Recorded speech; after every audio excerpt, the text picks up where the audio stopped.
If you have questions, I can raise your hand and I'll come to you. Father, you have a question? We'll let you go first. Reverend Father. So Orwell writes about memory holes in 1984, and we're seeing that in our own culture now with the cancellation of historical figures and artifacts. What connection do you see between the Catholic Church's Holocaust on memory and what our culture is currently going through? Yes, so it seems to me that really what we're dealing with, I mean, my entire lecture, in a sense, was almost dancing around the question of what is distinctive about modernity. One of the things that's distinctive about modernity, at least in the term, at least when we use that as a kind of descriptive term for a period of time that is accompanied by a certain way of thinking and a way of acting, we have to remember that there are two, I think it's fair to say, there's a sort of multiple root of modernity. There's nominalism, which is when we say things don't have natures, we just put names on things willy-nilly. And that's, of course, transgenderism is the ultimate fruit of nominalism in that sense. And then with nominalism always goes voluntarism, which is where the will is the more fundamental power. It's what I want that determines what is good and what is real. Not that there's something good and real outside of me that I must order myself to and proportion myself to, but rather I decide what's good and what's evil. That goes all the way back to the Garden of Eden, right? But that's also very distinctive of modernity. And then the third thing I would say is the rationalism of someone like Descartes, who says openly, I'm going to start over from scratch. The philosophers have disagreed too much in the past. It's all very complicated, so we just need to start over from ground zero and say, I'm going to pretend that nothing has ever been said before, and we're going to start over again. So Descartes was the first one who tried to cancel intellectual culture. He just tried to cancel everything that came before him. Of course, it's not possible to do that. And when Descartes writes, all kinds of things slip in through the back door, things that he learned from the Jesuits about Aristotle or whatever. So you can't really ever do that. Nobody can completely forget the past. That would be, a pure case of amnesia would be really a terribly frightening thing, because you wouldn't even know what your name is, where you grew up, who was related to you, right? That kind of amnesia we rarely see. But it seems like baked into modernity is a desire to cut oneself free from the so-called burden of the past. And I think that has a lot to do with a kind of envy at the greatness of our forebears and the greatness of the culture and the civilization they gave us. Maybe we don't feel equal to it. Maybe we don't feel we can contribute to it. We can't, certainly, there are certain areas of art in which we cannot right now equal what people were doing centuries ago, right? So there's a sense of envy there, a sense of frustration, maybe of anger. And so this canceling of the past is an extremely egocentric and narcissistic kind of phenomenon. And it seems to me that that's why we don't find it among healthy and humble people. I mean, anyone who has a kind of healthy psyche would rejoice in beautiful things that were inherited, no matter how old they are or where they came from. They would accept them gratefully as part of their heritage. The past, the Catholic attitude towards the heritage of the church is that it all belongs to all of us, right? It's not like it belonged to them back then and we now have to do our own thing so we can be creative and original. It's that we belong to one body in Christ that transcends all the ages, and therefore all of the treasures of all of the ages belong to all of us. It's like a common storehouse, a common treasury. And that I maintain is the attitude that people had more or less until the middle of the 20th century. And I don't want to go on forever with this, but I'll just make one last point. In the middle of the 20th century, it became very popular for liturgists to start arguing that modern man is so different from man of any earlier generation that the liturgy that was used 100 years before or 500 years before could no longer speak to modern people, right? And they made this argument based on all kinds of traits of modern people. The problem is human beings don't change. Human nature does not change. Christianity doesn't change. So if modern people have problems relating to the treasures that have been handed down to us, it's a fault in us that we need to correct. It's not something that we should coddle and indulge, right? So that we can somehow feel, stand on our own 2 feet and try to be our own, sort of start our religion again from scratch. So, so that's where, and of course the proof that theory that modern man is so different is wrong is that now when the traditional liturgy or even just any of the traditions of the church come back, people respond to them, even people who knew nothing about them before, and I think that's just because they actually emerged out of healthy and flourishing human cultures, and therefore we respond to them. There's something in us that is fully capable of responding to them. I have a question right back here. Before my question, I'll break with tradition, pun intended, and simply say thank you for coming. My mind is confounded, my heart is broken and sings simultaneously, and it seems like I'm swimming. Here's my question. So as a graduate of Franciscan University, as a student of the Dominican School of Philosophy and Theology, and as a current Masters of Sacred Arts student in Theology of the Body and the New Evangelization, seeking out truth wherever it lies, how does one preach to the nuns? Those that don't believe that there's any difference between us and a rock, that have no spiritual or metaphysical sense whatsoever. It seems to me, especially perhaps those that were former Catholics, have unfortunately been inoculated to the majesty and the pageantry of the divine liturgy and the Mass. And while I love presenting it, much as one would present a beautiful opera and say, well, while you may not be schooled in the language, you can simply sit back and revel in the beauty, and then later we can discuss the particulars. There's violent reaction from individuals whenever one were to say, to give a gentle invitation to anything of the faith, or to mention that Jesus loves you. Yeah.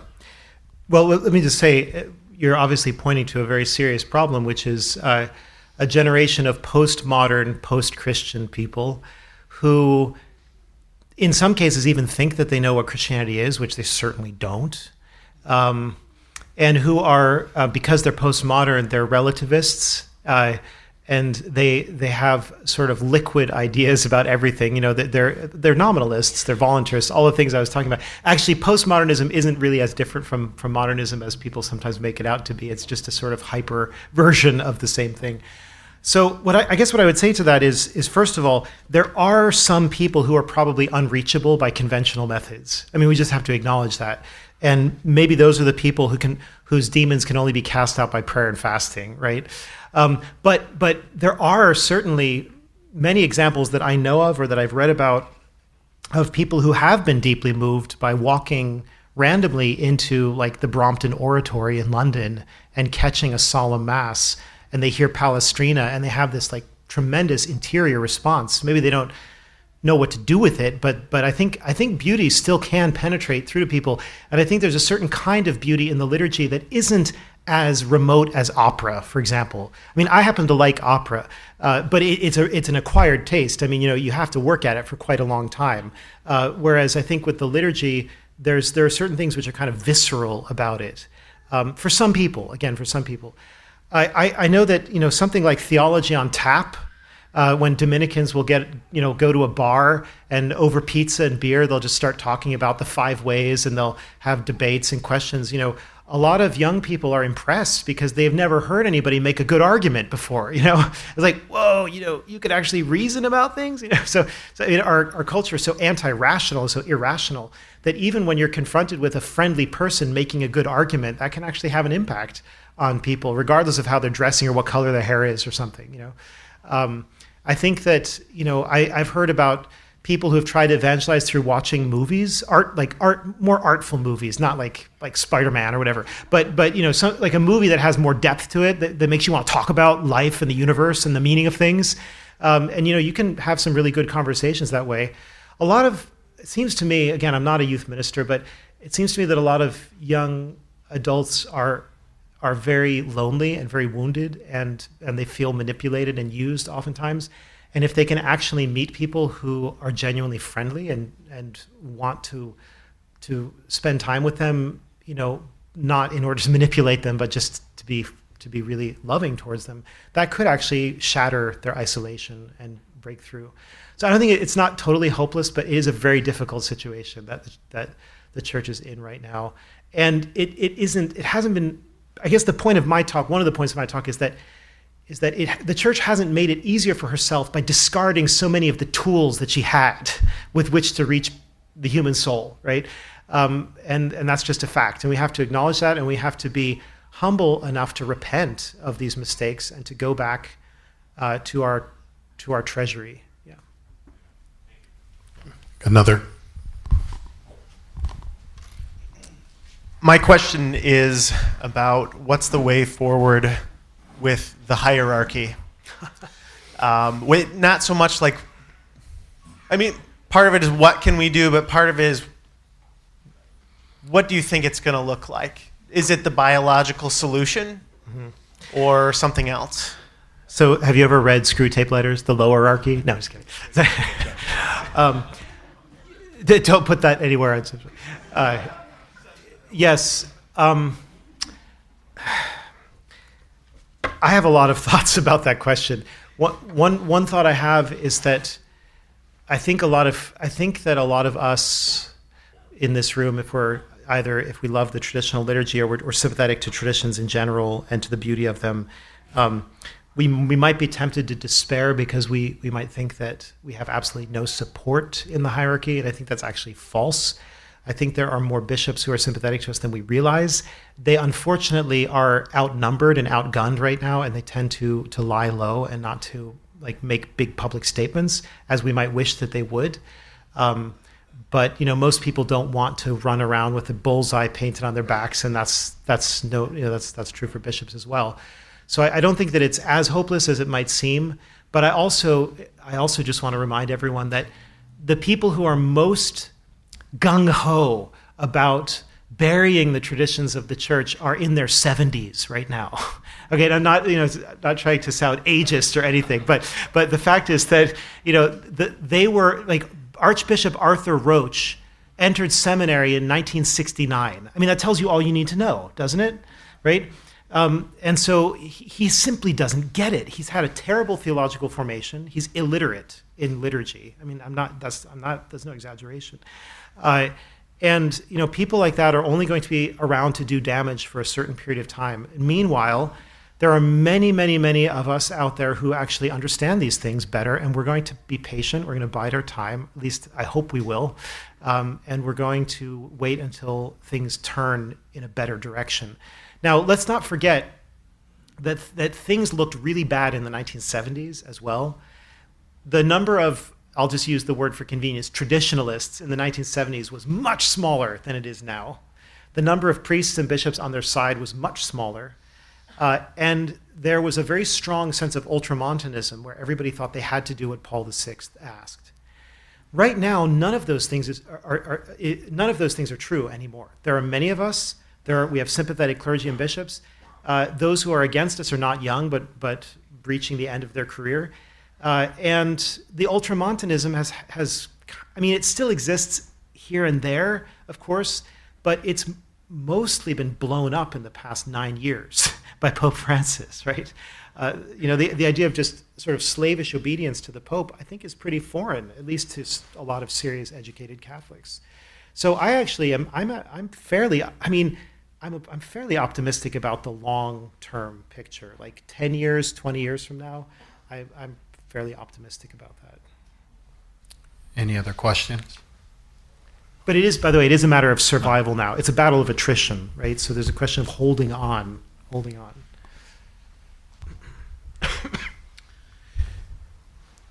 I'm asking a question, and I'll try not to make a statement. I'll fail at that. But on behalf of those of us who are in our 70s, Sorry. I knew this was coming. and who actually experienced the Yes. transition Yes. from 1965 and onward, and had a life before then, I'm curious in terms of presenting the message, and you do it so well. First of all, is this talk published anywhere? No, That but we- it will be. Okay, Yeah. good, okay. Thank you. When just follow, I was in seminary at the beginning of the Second Vatican Council, and of course our liturgies were according to the traditional Mass, and the formation was quite strong in Latin and Greek and traditional theology, which had its weaknesses, but also its pronounced strengths.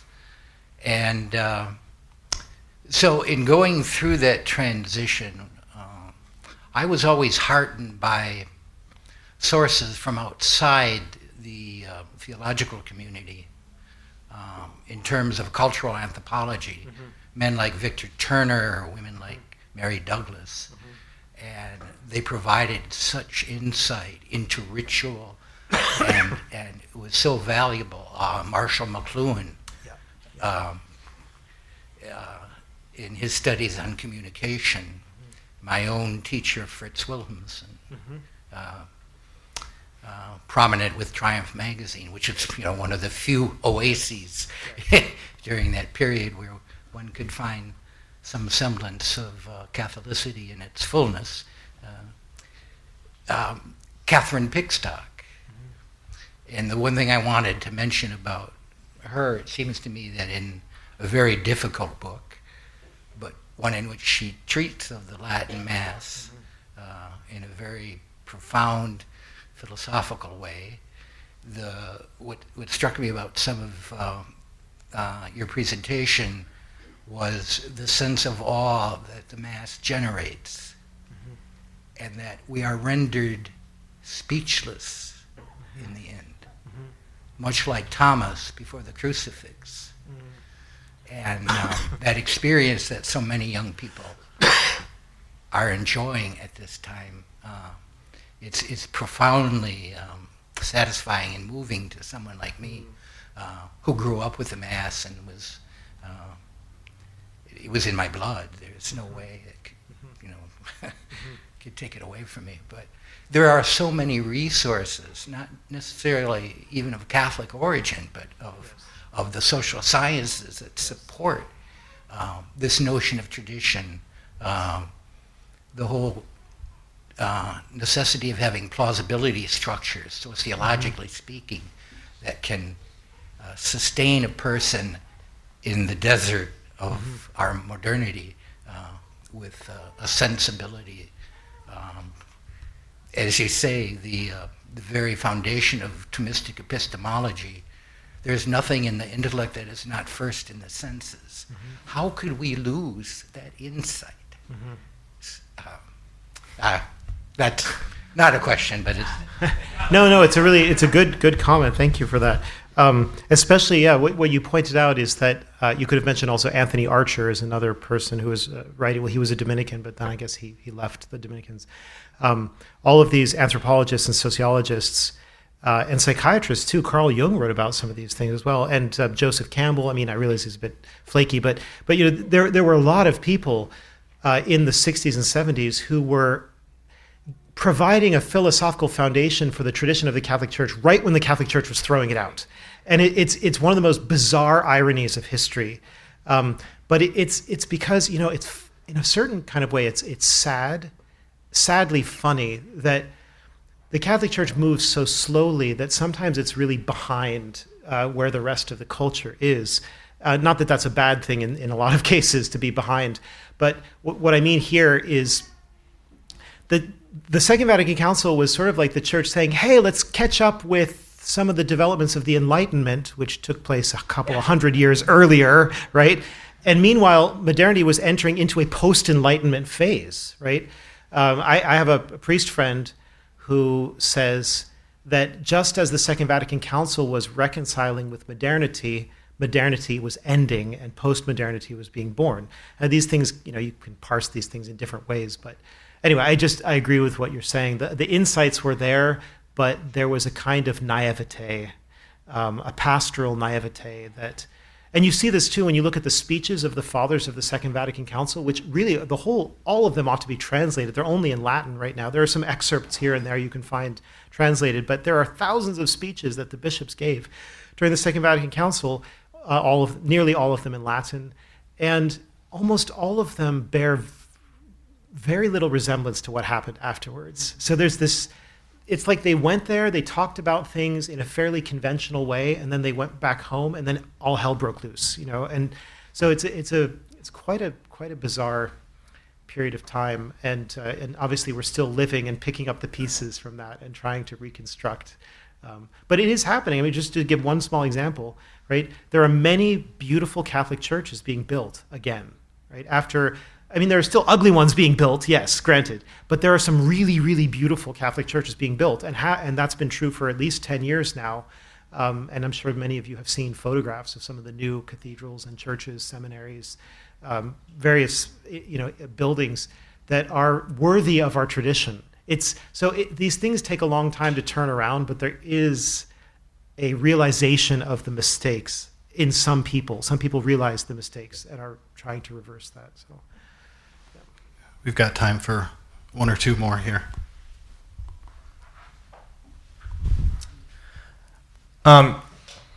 Yeah, so as someone who discovered the traditional Mass first and then came to discover the traditional faith as well, that comes along with it, I was wondering what your thoughts are.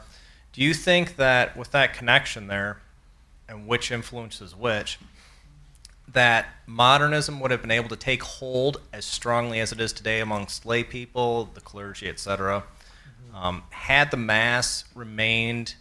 Latin Mass remained in place throughout this whole period of time, and also that, of course, goes for the future and preventing something like this from happening again? Yes, for sure. No, I mean, the liturgy is the place where most Catholics meet the church, if I can put it that way. It's where most Catholics develop their idea of who and what the church is and what she teaches and stands for. Obviously, if you have no catechism whatsoever, you're probably not going to be able to get a very consistent understanding of Catholicism just from the liturgy, no matter how good it is. But you develop the right instincts or the wrong instincts from the liturgy. You develop the right intuitions, I would say. The example I gave about eastward worship, worshiping ad orientem, is an example of something where I think that most Catholics, unless they have an ideological axe to grind, most of them would be able to appreciate simply by attending Mass ad orientem that it makes sense and why it makes sense, even if they don't have the words for it, right? So, but yeah, I do think that if the liturgy had not been changed, or had not been changed as much, or maybe even if the Tridentine Mass had been put into English, into the vernacular, which some Anglicans did. There's something called the Anglican Missal, which is the Tridentine Mass in English, said by a tiny number of Anglo-Catholics. Then I do think that the faith of most of the faithful would be much more traditional. I mean, there's no question about that. Part of what's going on there is that the rubrics of the traditional Mass are much more ironclad and much more determinate, and so the kind of freedom that you need to have in order for a priest to take over and make the liturgy into his own personal project and his own theological statement it's just not there with the old missal.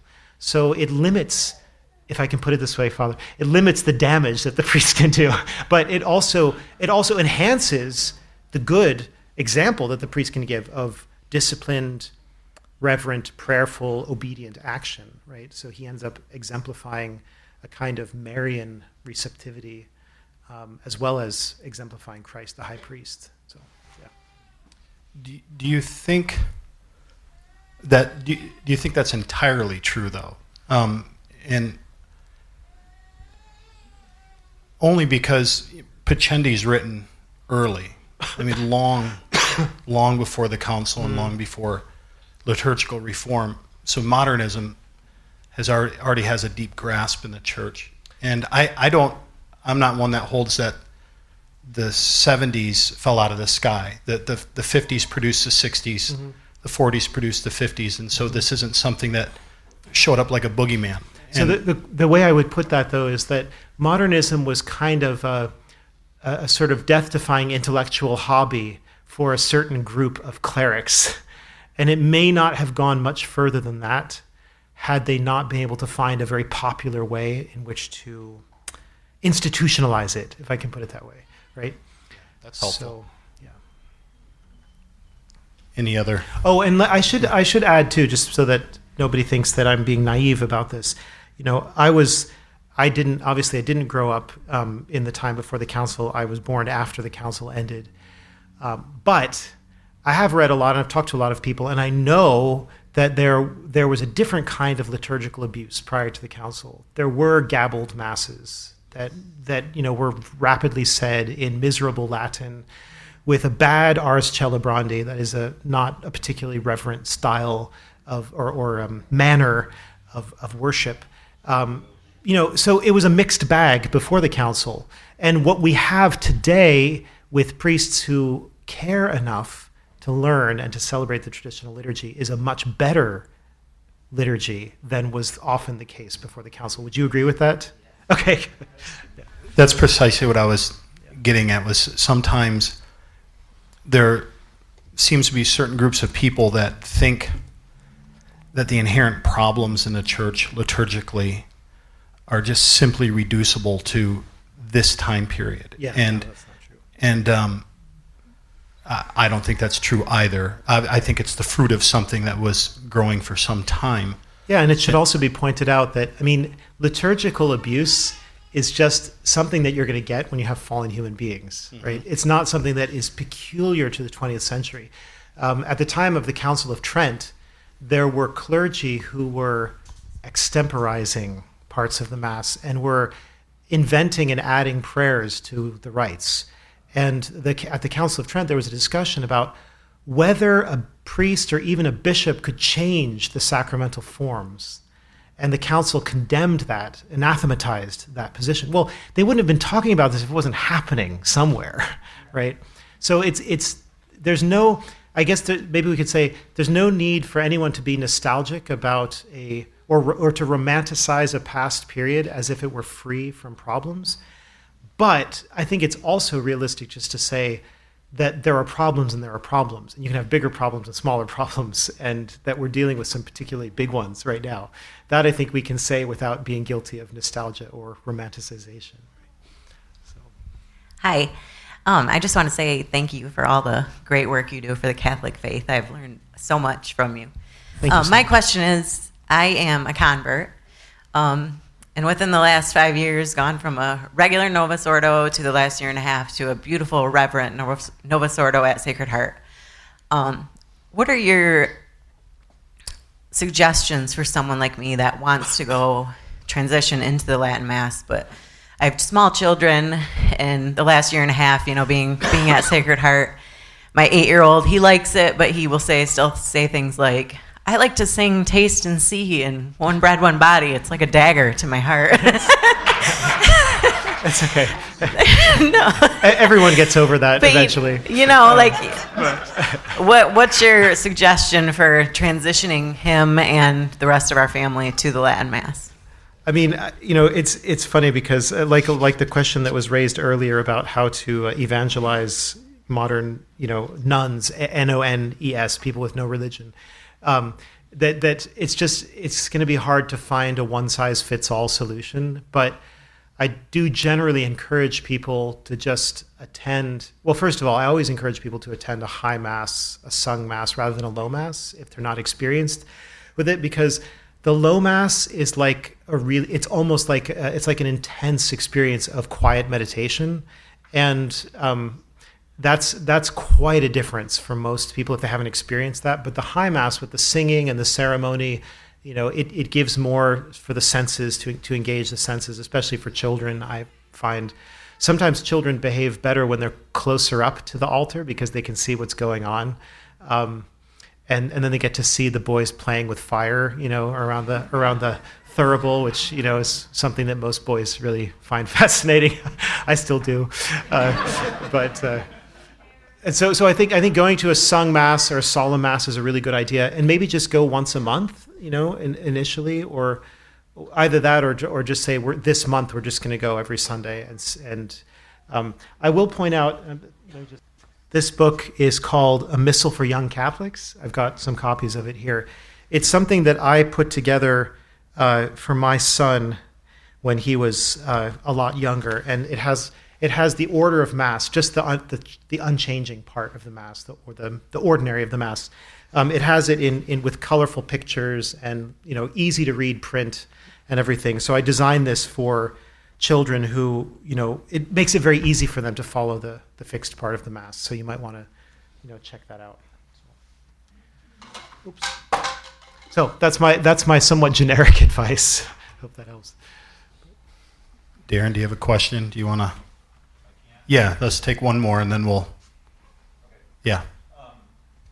So, given the conversation you and Mike were having just a minute ago, a couple questions ago, I agree from what I know that it seems like where things ended post-Vatican II began well before Vatican II, coupled with what you were saying about the Church Fathers at Vatican II and the talks that they gave seem so contrary to that, to what we've experienced since then. There was something, I'll say maybe a grassroots movement to kind of drive things the direction they went at the council. And then when an animal is trapped in a corner is when it becomes most violent. And what we were describing as the biological solution that you said a lot of these actors that have been pushing this direction are going to meet their end sooner than later. What might we expect, in your imagination, going forward from here? What is the next 10, 20 years going to look like, do you think? And how do we, as supporters of traditional Catholicism, what should we be prepared for? Yeah, exactly. I like to say that my crystal ball exploded when Pope Francis was elected. So it's been about 9 years since I've been able to see what's happening. It's going to happen the next day. Like with Pope Francis meeting the fraternity priests and signing that decree. I mean, you can't even guess anymore what's going to happen, right? So I mean, that being said, I think we need to do a number of things. We need to educate ourselves. I hate to sound like a promo artist here, but this book, Reclaiming Our Roman Catholic Birthright, I wrote this basically to be like an apologetics manual for the traditional liturgy. And so if somebody wants to understand, like, why does it tick the way it does? Why does it have all those strange features that we don't see anywhere else? I explain all those things in here with the glossary and everything. So I know where people are coming from. They need to educate. We need to educate ourselves so that we can appreciate that more and appreciate it and hand it on. We need to do traditional devotions at home. I mean, I would encourage the rosary. That's as traditional as it gets. But also, for those who are able to pray some part of the divine office, maybe it's prime in the morning or compline in the evening. Again, I'm not saying that that would work for every situation, especially maybe with squirmy small children, that might not work so well. But for individuals, that could be and there are more ways to pray traditionally than just the Mass, right? And there have actually been hermits in the history of the church who mostly just sat up in a cave praying their office. They didn't have access to the sacraments in a regular way. Again, I'm not necessarily recommending that you become hermits, but only that there's being a traditional Catholic means a lot more than the traditional Mass, even though that's the crown jewel, right? So I think we just need to try to develop in ourselves and within our families what I would call a traditional Catholic culture, so that the Mass fits into something. It's not just isolated by itself. I guess that would be one way of putting it. I think, of course, we need to support our priests. They're on the front lines. They have to put up with a lot for our sakes. And certainly we should be supporting traditional religious communities, monks, nuns, priests.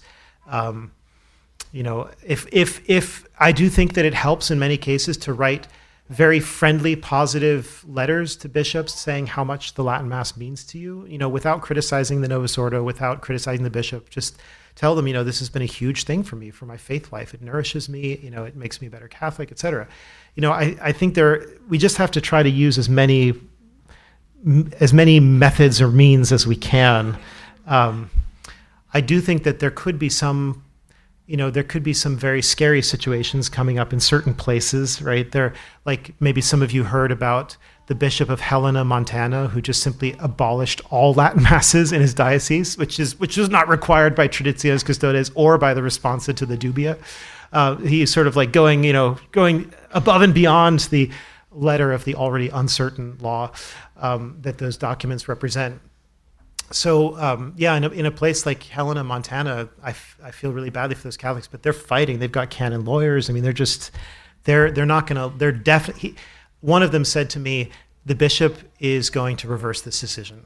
He's going to. We're not gonna stop until he reverses this." I mean, and they're not doing it in a belligerent way, but to me, he was expressing his honest view that the bishop doesn't realize what a firestorm he's creating by doing that. So.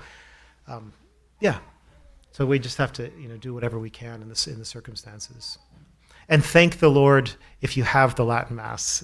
Still, make sure you thank Him very, very earnestly for that. Yeah, that's a good point. Yeah, I don't know if you have. Do you have any Byzantine Catholics in this part? Ukrainian. Because certainly for me at certain points in my life, the Byzantine liturgy was the best option for me for worship. I mean, it was it's a different tradition, very different, but it's absolutely traditional. I mean, it's 100%, just as the Tridentine Rite is, and so that can be something something to fall back on, to breathe with the other lung, so to speak. So. That's good, Dr. Yeah.